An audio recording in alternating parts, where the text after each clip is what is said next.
భోజనం తరువాత మీరేం చేస్తారు?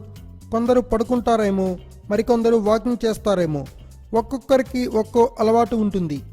కొందరైతే తిన్న తరువాత వాకింగ్ చేస్తే మంచిదని, తిన్న తిండి బాగా అరుగుతుందని వాదిస్తారు. అయితే అది పూర్తిగా అపోహ. ఓ రకంగా చెప్పాలంటే మంచి అలవాటు కాదు. తిన్న తరువాత చేసే పనులు కూడా మన జీర్ణక్రియపై ప్రభావం చూపుతాయి. కాబట్టి తిన్న వెంటనే చేయకూడని పనులేంటో చూద్దాం. తిన్న వెంటనే కాఫీ కానీ టీ కానీ ఎప్పుడూ తాగొద్దు. వీటిలో ఉండే ప్రాపర్టీస్ అలాంటి సమయంలో శరీరాన్ని ఐరన్ సరిగ్గా తీసుకోనివ్వవు. భోజనం, నిద్ర. ఎంత ముంచుకొచ్చినా నిద్రపోవద్దు. మీ జీర్ణ వ్యవస్థ దెబ్బతింటుంది. గ్యాస్ట్రిక్ ప్రాబ్లమ్స్, ఇన్ఫెక్షన్స్ కడుపులోకి వస్తాయి. భోజనమైన వెంటనే ఫలాలు కూడా తీసుకోవద్దు. అప్పుడు ఓ క్రమంలో ఉన్న డైజెషన్ ప్రాసెస్ని అది డిస్టర్బ్ చేయవచ్చు. కాస్త గ్యాప్ ఇచ్చి పండ్లు తినండి. తిన్న వెంటనే వాకింగ్ చేయడం మంచి అలవాటే కానే కాదు. అది క్యాలరీలు బర్న్ చేయడానికి పనికిరాదు.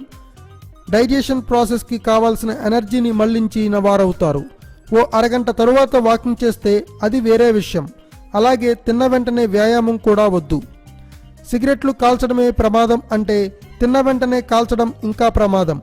అలాగే తిన్న తరువాత స్నానం కూడా చేయవద్దు. Thanks for watching. Please subscribe our channel.